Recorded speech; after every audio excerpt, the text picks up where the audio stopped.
বেঈমান কসাই। এক গ্রামে ফজল নামে এক কসাই থাকত। পুরো গ্রামে একমাত্র ওই এই কাজ করত। সেই জন্য যখনই কারোর চিকেন বা মাটনের প্রয়োজন হতো তখনই ওদের ফজলের দোকানেই আসতে হতো। কিন্তু ফজল ছিল বেঈমান কসাই। ও সবসময়ই ওজন করার সময় লোকেদের ঠকাতো। ভাই ফজল, 1 কিলো চিকেন দাও তো।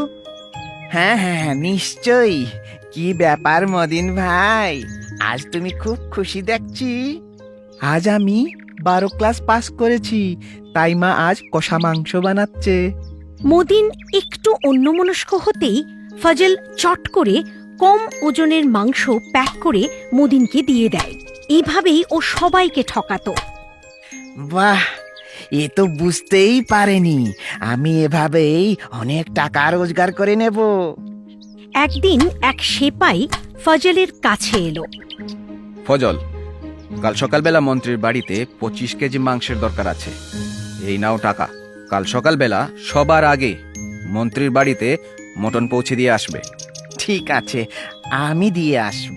ফজল স্বভাব দোষে শুধু 20 কেজি মাংসের জোগাড় করে মন্ত্রীর বাড়িতে দিয়ে এলো। তুমি ফজলকে দিয়ে ক কেজি মাংস আনিয়েছিলে? 25 কেজি হুজুর। তাইলে মাংস কম হলো কি করে? এর আগে অন্য গ্রাম থেকে 25 কেজি মাংস আনিয়েছিলাম, তখন তো মাংস অনেক বেশি ছিল। নিশ্চয়ই রাধুনি মাংস গায়েব করেছে।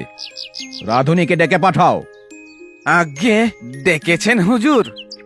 কি ব্যাপার ভায়া, এর আগের বার তো মটন বাড়তি হয়েছিল, এইবার কি হলো? খাবার কমে গেল কেন? মটন গায়েব করে দিলে নাকি? আগে না হুজুর, যতটুকু মটন এসেছিল তা সবটুকুই তো আমি বানিয়ে দিয়েছিলাম, এতে আমার কোনো হাত নেই হুজুর। তাইলে এটা নিশ্চয়ই ফজলের কাজ। ফজলকে ডেকে পাঠাও। ফজল মন্ত্রীর কাছে এলো। ফজল, তুমি আমার সাথে বেইমানি করেছো, এর শাস্তি তোমাকে পেতেই হবে। দোহাই হুজুর, আমায় ক্ষমা করে দিন, আমি আর কখনো এরকম কাজ করব না। কিন্তু মন্ত্রী মশাই ফজলের কোনো কথাই শুনলেন না। রাজার কাছে নালিশ করে ফজলকে জেলে পাঠিয়ে দিলেন। নীতি কথা, বেঈমানি করে সুখী হওয়া যায় না। একদিন এক কুমোর রতনপুরে মাটির কলসি বেচতে এলো। ওর নাম বিশু। ও জোরে জোরে হাঁকতে লাগলো। মাটির হাঁড়ি নিন, হাঁড়ি, নানান রঙের মাটির হাঁড়ি নিন। বিশু খুব পরিশ্রম করে হাঁড়িগুলো বানাতো। হাঁড়িগুলোতে রং বেরঙের নকশা করা থাকতো। কিন্তু এই গ্রামে অনেকক্ষণ ঘোরাঘুরি করার পরেও একটিও হাঁড়ি বিক্রি হলো না। বিশুর চিন্তা হচ্ছিল। আরে এ কি, আজ পুরো দিনে একটিও হাঁড়ি বিক্রি হলো না। ঘরে যাওয়ার সময় হয়ে এলো বলে। বিশু নিজের গ্রামের দিকে ফিরে যাচ্ছিল। রাস্তায় ওর তেষ্টা পায়। খুব তেষ্টা পেয়েছে, কিন্তু এখানে কোনো পুকুর বা নদী তো নেই। একটু এগিয়ে দেখি। কিছু দূর এগোতেই বিশু একটি কুয়ো দেখতে পেল। বাবা, শেষমেশ জল পাওয়া গেল। যাই, একটু খেয়ে আসি। বিশু কুয়োর কাছে পৌঁছে দেখল দড়ি আছে কিন্তু বালতি নেই। সেই জন্য ও নিজের একটি হাঁড়ি বেঁধে কুয়ো থেকে জল তুলে জল খেল। জল খাওয়ার পর বিশু হাঁড়িটি সেখানেই রেখে দেয়। এটা এখানেই থাক, গাঁয়ের লোকেদের কাজে লাগবে। পরদিন বিশু আবার গাঁয়ে হাঁড়ি বিক্রি করতে এলো। হাঁড়ি নিন, হাঁড়ি, রং বেরঙের হাঁড়ি। ওর হাঁক শুনতেই সবাই ঘর থেকে বেরিয়ে এসে ওর হাঁড়িগুলোকে কিনে ফেলল। এই দেখে বিশু আশ্চর্য হয়ে গেল। বিশু খুশি মনে বাড়ি ফিরছিল, তখনই এক মহিলা বিশুকে বলল, প্রসাদ নাও ভাই। কিসের প্রসাদ বোন? আপনি জানেন না, আমাদের গ্রামে জলের ভীষণ অভাব ছিল, তাই সবারই খুব অসুবিধা হচ্ছিল। সবাই মিলে কুয়োর পুজো পর্যন্ত করেছিলাম। আর জানেন, সকালবেলা কুয়োতে এক জাদুর হাঁড়ি পাওয়া গেছে। কেউ জানে না ওটা কোথা থেকে এসেছে, কিন্তু এ কথা সত্যি যে হাঁড়িটি আসার পরই কুয়োর জল উপচে পড়ছে। পণ্ডিত মশাই বলেছেন যে এক পবিত্র মনের যাত্রী এই হাঁড়িটি রেখে গেছে। আমরা সবাই মিলে ওই যাত্রীর মঙ্গল কামনায় পুজো করেছি, এটা তারই প্রসাদ। বিশু বুঝতে পারল এটা ওর সরল মনে রেখে যাওয়া হাঁড়ির মহিমা। এক নদীর পাড়ে জেলেদের বস্তি ছিল। জেলেরা মাছ ধরে বাজারে বিক্রি করত। সমরের বাবা সব সময় ওকে মাছ ধরতে যেতে বলতো, কিন্তু ও শুধু রান্না করতে আর খেতে ভালোবাসতো। মাছ ভাজা ওর খুব প্রিয় ছিল।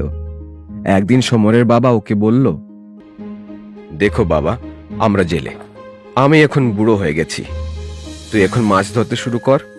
এভাবে শুধু রান্না করে খেলে তো হবে না। তুমি চিন্তা করো না বাবা, সময় এলে আমি সব সামলে নেব, আমাকে এখন মাছ ভাজা খেতে দাও। সমরের কোনো পরিবর্তন না দেখে ওর বাবা মনে মনে এক বুদ্ধি করে নদীতে যাওয়া বন্ধ করলো। বাবা, আজ তুমি মাছ ধরতে যাওনি? সমরের বাবা চুপ করে রইল। নে বাবা, খেয়ে নে। এ কি মা, সবজি আমি খাবো না, তুমিই খাও। আমার জন্য আমি মাছ ভাজা বানিয়ে নিচ্ছি। বাবা, আজ ঘরে মাছ নেই, আজ থেকে এই খেতে হবে তোমায়। কি? সবজি আমি খাবো না মা। না বাবা, এভাবে বলো না। আজকাল তোমার বাবার শরীরটা ভালো যাচ্ছে না, কিছুদিন জিরোনো দরকার। মাছ ধরতে গেলে শরীরটা আরো খারাপ করবে। এতই যদি তোমার মাছ খাওয়ার ইচ্ছে, তাহলে গিয়ে ধরে নিয়ে এসো। মার মুখে একথা শুনে সমর আশ্চর্য হয়ে গেল। ভাবল, কি এখন আমাকে মাছ ধরতে যেতে হবে? ঠিক আছে, আজ সবজি দিয়েই খেয়ে নাও, তোমার তো খিদে পেয়েছে। সমরের খুব খিদে পেয়েছিল, তাই চুপচাপ খেয়ে নিল। কিন্তু অল্প দিনের মধ্যেই সবজি খেয়ে খেয়ে বিরক্ত হয়ে পড়ল। কি ব্যাপার, খাচ্ছ না কেন? না মা, খেতে ইচ্ছে করছে না, আমি আজ মাছ ধরতে যাব। সত্যি তুই মাছ ধরতে যাবি? হ্যাঁ মা। তাহলে শোন, বলো মা। মাছ একটু বেশিই ধরিস, যাতে আমরা সেটা বাজারে বিক্রি করতে পারি। ঠিক আছে মা, আমি বুঝে গেছি, আমাকে বাবার কাজে সাহায্য করতে হবে। সমর নিজের দায়িত্ব বুঝতে পেরেছে বলে ওর বাবার খুশির সীমা রইল না। মুরগি চোর। এক গ্রামে এক কাপড়ের ব্যবসায়ী জিতু থাকত। ও ওর মার সাথে এক বড় ঘরে থাকত। জিতুর অনেকগুলো মুরগি ছিল। রোজ রাত্রিরে জিতু মুরগিগুলোকে একটি টুকরি দিয়ে ঢেকে রাখত আর সকালবেলা বাইরে ছেড়ে দিত। আয় আয় আয়, তোরা শুয়ে পড়। জিতু রোজকারের মতো মুরগিগুলোকে ঢেকে শুতে চলে গেল। ফচকে দূর থেকে লক্ষ্য করছিল। আচ্ছা, তাইলে জিতু মুরগিগুলোকে এখানে রেখে যায়, আজ তাহলে বিরিয়ানি খাওয়া যাক। ফচকে সেখান থেকে একটি মুরগি চুরি করে নিয়ে গেল। এ কি, একটি মুরগি কম কেন? রাত্রিরে তো সবগুলোই ছিল, একটি মুরগি কোথায় গেল? জিতুর বন্ধু আশু ওর সাথে দেখা করতে এলো। কি ব্যাপার বলো তো জিতু, তোর এত মন খারাপ কেন? জিতু আশুকে সব ব্যাপার খুলে বলল। ভাই, আজ রাত্রিরেও যদি এরকম হয় কি করি বলতো? জিতু, তুই এক কাজ কর। আশু জিতুর কানে কানে এক বুদ্ধি দিল। ঠিক আছে। সেদিন রাত্রিরে জিতু মুরগির বদলে ওর কুকুর পিন্টুকে টুকরি দিয়ে ঢাকা দিয়ে রাখল। অন্ধকার বাড়তেই ফচকে সেখানে মুরগি চুরি করতে পৌঁছয়।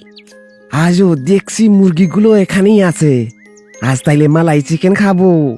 আর যেই ফচকে টুকরির ভেতরে হাত দিয়েছে, অমনি পিন্টু ফচকের হাত কামড়ে ধরল। ওরে বাবা, বাঁচাও বাঁচাও! চিৎকার শুনে জিতু বাইরে এলো আর ফচকেকে দেখে বলল, চুরি করতে এসেছিলে না? কেমন লাগছে এখন? নীতি কথা, চুরি করা মহাপাপ। লোভী জিলিপিওয়ালা। এক গ্রামে এক জিলিপির দোকান ছিল। দোকানের মালিকটির নাম ছিল সুরেশ।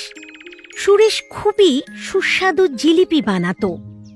দূর দূরান্ত থেকে লোক ওর দোকানের জিলিপি খেতে আসতো। এভাবে ওর অনেক রোজগার হতো।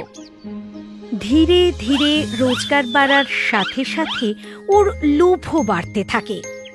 প্রায়ই ওর দোকানের জিলিপি শেষ হওয়ার পরেও খদ্দের আসতেই থাকত।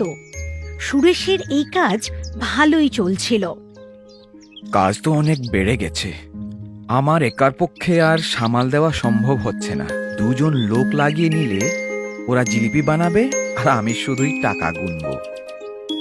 এরপর থেকে সুরেশ শুধুই বিক্রি বাটা দেখতে থাকে, আর ওর দাড়িপাল্লার নিচে একটি ছোট চুম্বকও লাগিয়ে নেয়, যাতে কম জিলিপি বিক্রি করেও বেশি রোজগার করা যায়। আমায় আধা কেজি জিলিপি দিন তো। নিশ্চয়ই। এইটুকু জিলিপি আমার তো কম মনে হচ্ছে। এটা কম নয়, আমার ওজন ঠিকই আছে, এইটুকুই নিয়ে যাও। এভাবেই সুরেশ অনেক টাকা রোজগার করে খুব ধনী ব্যবসায়ী হয়ে গেল। ও জিলিপি ছাড়াও পাকোড়া আর সিঙারা বিক্রি শুরু করলো। পিঙ্কি নামের একটি মেয়ে ওর দোকানের পাশ দিয়ে যেতে যেতে ক্ষণিক দাঁড়িয়ে রোজ সুস্বাদু জিলিপির গন্ধ নিত। বেচারি খুব গরিব, তাই কোনোদিন জিলিপি কিনতে পারত না, কিন্তু ওখানে দাঁড়িয়ে দাঁড়িয়ে দেখতে ওর ভালো লাগতো। এই, সরে যাও এখান থেকে, কিছু কেনার তো ভাগ নেই, কি করতে আসো এখানে? সরে যাও এখান থেকে। একদিন পিঙ্কির মা পিঙ্কিকে কিছু টাকা দেয়। এই নে 10টা টাকা, জিলিপি কিনে খেয়ে নিস। পিঙ্কি খুশিতে ডগমগ হয়ে সুরেশের দোকানে জিলিপি খেতে যায়। এই মেয়ে, এখানে কি করছো? যা, ভাগ ভাগ এখান থেকে। আমায় 10 টাকার জিলিপি দিন। কই, এইদিকে দাও। এইবার আমাকে জিলিপি দাও। এটা হলো গিয়ে তুমি যে এখানে দাঁড়িয়ে রোজ জিলিপির গন্ধ নাও তার মূল্য। জিলিপি খেতে হলে বাড়ি থেকে আরো টাকা নিয়ে এসো, যাও। এ কথা শুনে পিঙ্কির মন খারাপ হয়ে গেল। কাছেই দাঁড়ানো এক পুলিশ সব লক্ষ্য করছিল। তুমি এই বাচ্চা মেয়েটিকে কেন অসুবিধা দিচ্ছ? একে জিলিপি দিচ্ছ না কেন? আগে আপনি জানেন না, এ রোজ এখানে দাঁড়িয়ে জিলিপির গন্ধ নিত। ও আচ্ছা, তাই নাকি? আমিও তো গন্ধ নিচ্ছি এখানে দাঁড়িয়ে, তাইলে তো আমাকেও টাকা দিতে হবে। এই বলে পুলিশটি তার পকেট থেকে একখানা 10 টাকার নোট বের করে সেটা দিয়ে সুরেশকে হাওয়া করে বলল, পেলে তো তোমার 10টা টাকা। কি যে মজা করছেন। জিলিপির গন্ধের বদলে টাকা আর হাওয়া, হয়ে গেল হিসেব বরাবর। এ কথা শুনে সুরেশ খুবই লজ্জিত হল। নীতি কথা, লোভী মানুষ কখনোই ন্যায় করতে পারে না। Please subscribe.